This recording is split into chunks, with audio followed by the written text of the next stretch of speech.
رسوله الكريم أما بعد فأعوذ بالله من الشيطان الرجيم بسم الله الرحمن الرحيم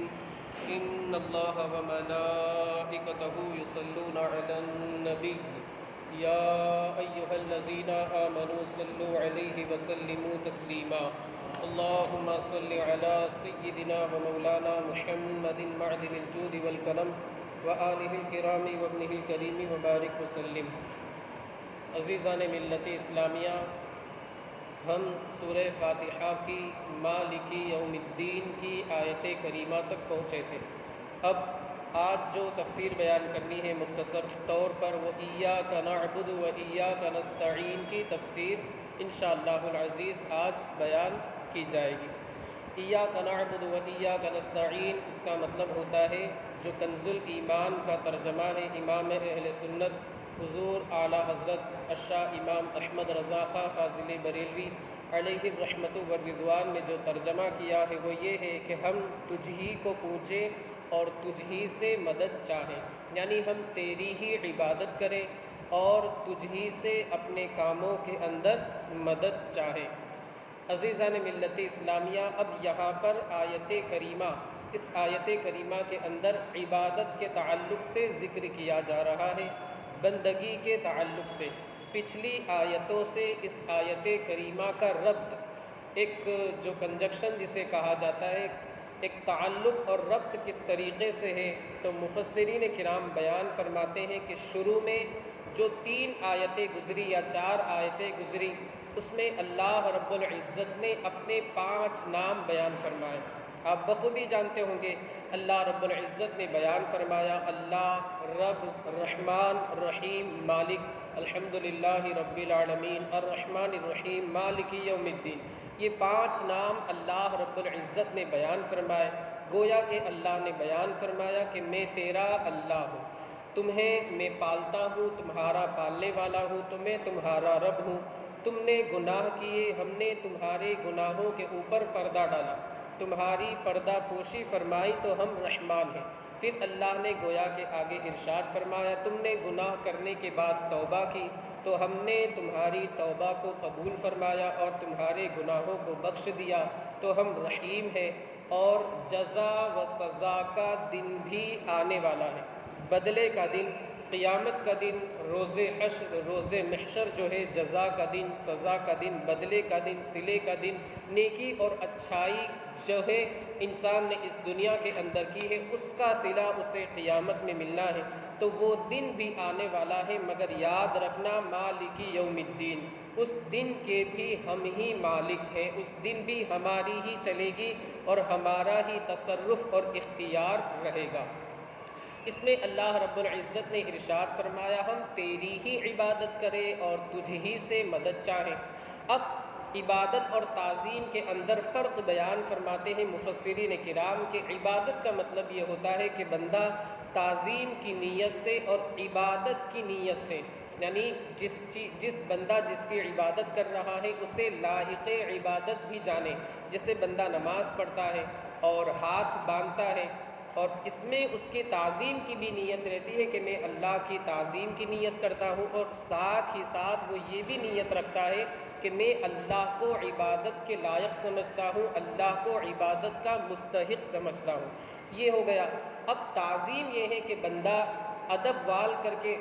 اس طریقے سے مؤدب طریقے سے کھڑا ہو جائے، مگر اس کی صرف اور صرف تعظیم کی نیت ہو، عبادت کی نیت نہ ہو۔ جیسے ہم نماز میں کھڑے ہوتے ہیں، ہماری تعظیم کی بھی نیت ہوتی ہے، اللہ وحدہ لا شریک کی عبادت کی بھی نیت ہوتی ہے۔ اسی طرح ہم اگر اپنے ماں باپ کے سامنے، استاذ کے سامنے، عالم دین کے سامنے، پیر کے سامنے یا کسی بڑے معظم دینی شخص کے سامنے ادب وال کر کے مؤدب طریقے سے اگر ہم کھڑے ہو جاتے ہیں تو ہماری تعظیم کی نیت رہتی ہے، مگر عبادت کی نیت ہرگز نہیں رہتی ہے۔ ایک عام جاہل انسان بھی عبادت کی نیت ہرگز نہیں کر سکتا۔ اللہ نے اسے عقل دی ہے، وہ پڑھا لکھا نہیں ہے،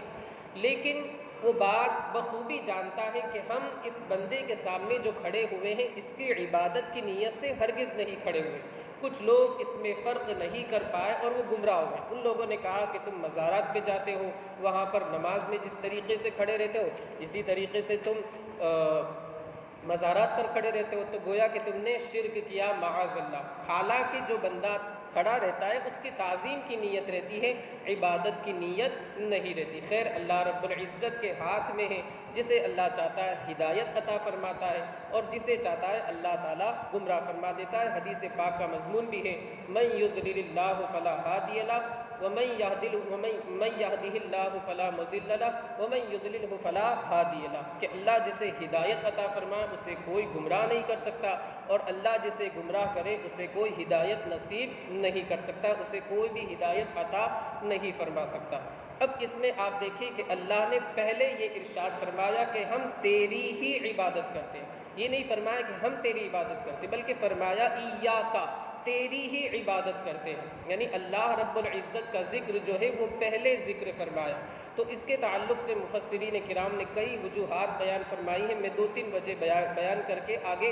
گزر جاؤں گا۔ سب سے پہلی وجہ تو یہ ہے کہ اس میں حصر کرنا مقصود ہے، یعنی اے اللہ ہم تیری ہی عبادت کرتے ہیں۔ حصر کا مطلب یہ ہوتا ہے کہ اے اللہ ہم تیرے علاوہ کسی کی بھی عبادت نہیں کرتے۔ جیسے عام بول چال میں ہم بھی بولتے ہیں کہ وہی شخص انجام دے گا، یعنی اس کے علاوہ اور کوئی بندہ یہ کام نہیں کرے گا۔ تو ہم تشبیہ تو نہیں دے سکتے، لیکن سمجھانے کے لیے آپ حضرات کو میں نے یہ مثال دی کہ اللہ نے یہاں پر بیان فرمایا کہ ہم تیری ہی عبادت کرتے ہیں اور تیرے علاوہ کسی کی بھی عبادت نہیں کرتے۔ دوسری وجہ مفسرین کرام نے یہ بیان فرمائی ہے کہ اللہ رب العزت کی جو ذات کریمہ ہے وہ قدیم ہے۔ قدیم کا مطلب یہ ہوتا ہے کہ ہمیشہ تھی، ہمیشہ ہے اور ہمیشہ ہمیش رہے گی، اور بندہ وہ پہلے نہیں تھا، ابھی وجود میں آیا اور پھر بعد میں اس کا انتقال ہو جائے گا، بندہ حادث ہے۔ تو جو چیز ہمیشہ ہمیش رہنے والی ہے، یعنی اللہ رب العزت کی جو ذات مقدسہ ہے اسے پہلے ذکر کیا جائے، اور جو فنا ہونے والی چیز ہے بندہ اسے بعد میں ذکر کیا جائے، یہ ادب کا تقاضا ہے۔ تیسری وجہ مفسرین کرام نے یہ بیان فرمائی ہے کہ اللہ کا ذکر بندہ کرتا ہے، اللہ کا ذکر کرتا ہے، بالکل یقینی بات ہے۔ تو مفسرین کرام نے وجہ یہ بیان فرمائی کہ جس ذات کا ذکر کیا جائے اس کا نام پہلے لیا جائے۔ یقیناً ہم اللہ رب العزت کا ذکر کرتے ہیں تو اس کا نام بھی اللہ رب العزت نے پہلے ذکر فرمایا کہ اے اللہ ہم تیری ہی عبادت کرتے ہیں، جس کا ذکر کیا جائے اس کا نام پہلے لیا جاتا ہے۔ اور اسی طرح اس سے یہ بھی پتہ چلتا ہے کہ بندے کو جب وہ عبادت کے لیے کھڑا ہو جائے اللہ وحدہ لا شریک کی بارگاہ میں، تو اس کے دل کے اندر خلوص ہونا چاہیے، ریاکاری، دکھاوا بالکل نہیں ہونا چاہیے، بلکہ اللہ کی رضا کے لیے وہ بندہ اللہ کی بارگاہ میں حاضر ہو جائے اور نماز ادا کرے، بندگی کرے، عبادت کرے، ریاضت کرے۔ ایک بزرگ کے تعلق سے مفسرین کرام نے لکھا ہے کہ جب بھی وہ نماز کے لیے کھڑے ہوتے، جب بھی نماز کے لیے کھڑے ہوتے تو بالکل رونے لگتے، آہو بکا کرنے لگتے، ان کی آنکھیں اشکبار ہو جاتی۔ کسی نے پوچھا کہ حضور آخر بات کیا ہے کہ جب بھی آپ نماز پڑھنے کے لیے کھڑے ہوتے ہیں تو آپ کی آنکھیں برسنے لگتی ہے، آپ کی آنکھیں اشکبار ہو جاتی اور آپ رونے لگتے۔ ان بزرگ نے ارشاد فرمایا، بڑی پیاری ہی بات ان بزرگ نے ارشاد فرمائی کہ جب میں نماز پڑھنے کے لیے کھڑا ہوتا ہوں تو میرے دل میں یہ خیال آتا ہے کہ میں زبان سے تو کہہ رہا ہوں ایاک نعبد و ایاک نستعین، اے اللہ میں تیری رضا کے لیے تیری ہی عبادت کرتا ہوں، مگر پھر دل کے اندر یہ خیال آتا ہے کہ میں ریاکاری کا ارتکاب تو نہیں کر رہا ہوں، میں دکھاوے کے لیے، ریاکاری کے لیے میں نماز تو نہیں پڑھ رہا ہوں، بس یہ خیال آ جاتا ہے اور میری آنکھیں برسنے لگتی، میری آنکھوں کے اندر آنسو جاری ہو جاتے کہ کل قیامت کے دن مجھ سے یہ نہ کہہ دیا جائے کہ تو ریاکاری اور دکھاوے کے لیے، لوگوں کی نظر میں اچھا بننے کے لیے نماز پڑھتا تھا، تیرا مقصد تو میری رضا حاصل کرنا نہیں تھا۔ وہ بزرگ فرماتے اس وجہ سے میری آنکھیں اشکبار ہو جاتی ہیں اور مجھے رونا آ جاتا ہے۔ تو آپ یاد رکھیں کہ بندہ اگر اللہ کی عبادت کرے، بندگی کرے، ریاضت کرے تو اسے چاہیے کہ اس کے دل کے اندر خلوص ہو، ریاکاری، دکھاوا وغیرہ نہ ہو کہ فلاں صاحب مجھے دیکھیں گے، لوگ مجھے دیکھیں گے تو کہیں گے دیکھیے کتنا بڑا اللہ والا ہے، کتنی نیکیاں کرتا ہے، کتنی نمازیں پڑھتا ہے، کتنی نوافل کرتا ہے، اللہ کی کتنی بندگی ادا کرتا ہے۔ تو خبردار خبردار، یہ خیال بندے کے دل میں اگر آ گیا تو اس کے اعمال کو یہ خیال تباہ و برباد کر دیتا ہے۔ مولا ہمیں خلوص کی توفیق عطا فرمائے۔ اب یہاں پر دیکھیے نعبد، ایاک نعبد، خطاب کا صیغہ، خطاب کا صیغہ آپ سمجھتے ہیں، وہ سامنے والے کو مخاطب کیا جائے، اے اللہ ہم تیری عبادت کرتے، خطاب کا صیغہ۔ تو اس کے لانے کی وجہ یہ ہے، مفسرین کرام بیان فرماتے ہیں کہ بندہ جب اس آیت کریمہ کو، سورہ فاتحہ کو پڑھے تو اس کی نیت یہ ہو کہ اللہ کو اپنے سامنے حاضر جانے، اور یہ بھی عقیدہ رکھے کہ اللہ مجھے دیکھ رہا ہے۔ حدیث پاک میں ہے کہ بندہ جب نماز کے لیے کھڑا ہو تو اس کا یہ عقیدہ ہو، اعتقاد ہو کہ میں اللہ کو دیکھ رہا ہوں، اللہ مجھے دیکھ رہا ہے۔ فَإِنَّهُ، آگے حدیث پاک میں ہے کہ اگر بندہ نہیں دیکھ رہا ہے اللہ کو تو اللہ تو اسے دیکھ رہا ہے۔ بندے کا یہ اعتقاد اور عقیدہ ہونا چاہیے، اس وجہ سے یہاں پر خطاب کا صیغہ لایا گیا کہ بندہ یہ عقیدہ رکھے کہ اللہ مجھے دیکھ رہا ہے، اللہ رب العزت کو حاضر مان کر کے وہ اس آیت کریمہ کی تلاوت کرے اور نماز ادا کرے۔ اور دوسری بات یہ ہے کہ یہاں پر اللہ رب العزت کو خطاب کیا گیا۔ التحیات کے اندر جناب محمد الرسول اللہ صلی اللہ علیہ وآلہ وسلم کو خطاب کیا گیا، السلام علیک ایھا النبی۔ تو یہ اللہ رب العزت اور اس کے حبیب صلی اللہ علیہ وآلہ وسلم ہی کا خاصہ ہے کہ انہیں نماز کے اندر خطاب کرنا جائز ہے، یعنی ان سے کلام کرنا، ورنہ آپ نماز کے اندر اللہ عز و جل اور اس کے رسول صلی اللہ علیہ وآلہ وسلم کے علاوہ اور کسی کو خطاب نہیں کر سکتے، ورنہ اگر خطاب کریں گے نماز سرے سے فاسد ہو جائے گی۔ تو یہ اللہ رب العزت اور اس کے حبیب صلی اللہ علیہ وآلہ وسلم کی خصوصیت۔ دوسری بات کہ اس میں جمع کا صیغہ لایا گیا۔ جمع کا صیغہ آپ اسے بہو وچن سمجھ لیجئے یا پلورل سمجھ لیجئے انگلش کی زبان کے اندر، کہ ہم تیری عبادت کرتے ہیں۔ یہ نہیں فرمایا کہ میں تیری ہی عبادت کرتا ہوں، یہ نہیں فرمایا، بلکہ فرمایا ایاک نعبد، ہم تیری ہی عبادت کرتے ہیں۔ یعنی ہم، آپ حضرات کی زبان میں جسے عصا کہا جاتا ہے، واحد کے لیے آؤں کہا جاتا ہے، خیر آپ حضرات کو سمجھانے کے لیے میں عرض کر رہا ہوں، تو قرآن عظیم کے اندر جمع کا صیغہ استعمال کیا گیا، پلورل، بہو وچن جسے کہا جاتا ہے۔ تو اس کی وجہ بیان کرتے ہوئے مفسرین کرام بیان فرماتے ہیں کہ اسے جمع کا صیغہ، بہو وچن لانے کا مقصد یہ ہے تاکہ بندہ جب نماز پڑھے تو جماعت کے ساتھ نماز پڑھے، اکیلے نماز نہ پڑھے۔ اور دوسری وجہ یہ ہے کہ بندہ عاجزی کرتے ہوئے، انکساری کرتے ہوئے اللہ کی بارگاہ میں جب سارے نمازیوں کی عبادت کا سہارا اور وسیلہ لے کر کے اللہ کی بارگاہ میں پیش کرے گا تو اللہ رب العزت ان نیک لوگوں کے صدقے میں اس کی ناقص عبادت کو بھی قبول فرما دیتا ہے۔ تو یہ ہمیں وسیلہ لینے کے تعلق سے اللہ رب العزت نے ارشاد فرمایا کہ ان نیک لوگوں کا وسیلہ اگر بندہ لے گا تو ان نیک لوگوں کے صدقے میں اس بندے کی ناقص عبادت کو بھی اللہ رب العزت اپنی بارگاہ میں شرف قبولیت سے سرفراز فرما دے گا۔ شیخ سعدی نے کیا ہی خوب لکھا ہے کہ شنیدم کے در روزے امید و بین بدارا بنے کا ببخشت کریم، کہ میں نے سنا ہے کہ قیامت کے دن بہت سے برے لوگوں کو اللہ رب العزت نیک لوگوں کے صدقے میں بخش دے گا۔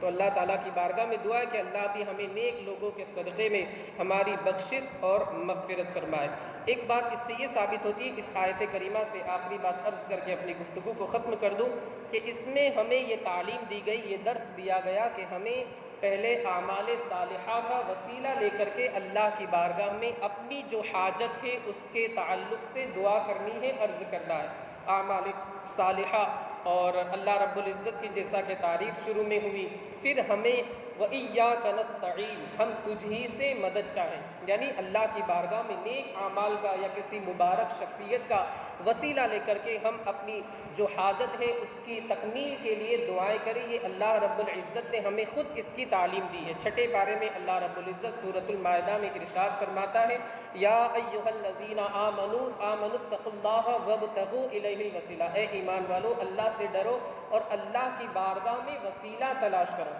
پتہ یہ چلا کہ وسیلہ لینا یہ کوئی شرک وغیرہ نہیں ہے، بلکہ اللہ رب العزت کے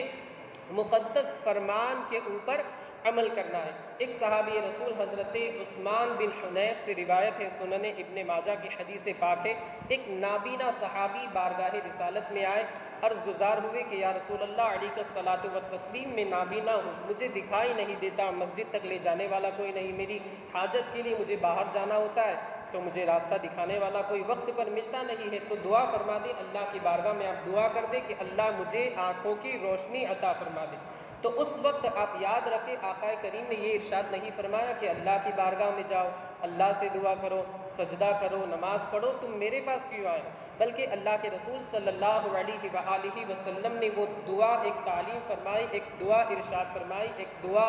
سکھائی۔ اس دعا کے الفاظ یہ ہے: اللہم انی اسألک واتوجہ الیک بنبیک محمد نبی الرحمہ، یا رسول اللہ، یا محمد، انی توجہت بک الی ربی فی حاجتی ہذہ لتقضی لی اللہم فشفعہ فیہ۔ ترجمہ اس کا میں آپ حضرات کو بعد میں کبھی بتا دوں گا، لمبا ترجمہ ہے۔ بہرحال اس میں اللہ رب العزت کی بارگاہ میں وسیلے کے تعلق سے اللہ کے رسول صلی اللہ علیہ وسلم نے سکھایا کہ اے اللہ، میں تیری بارگاہ میں جناب محمد الرسول اللہ صلی اللہ علیہ وآلہ وسلم کا وسیلہ لے کر کے تیری بارگاہ میں عرض کرتا ہوں، مولا میری حاجت کو پورا فرما۔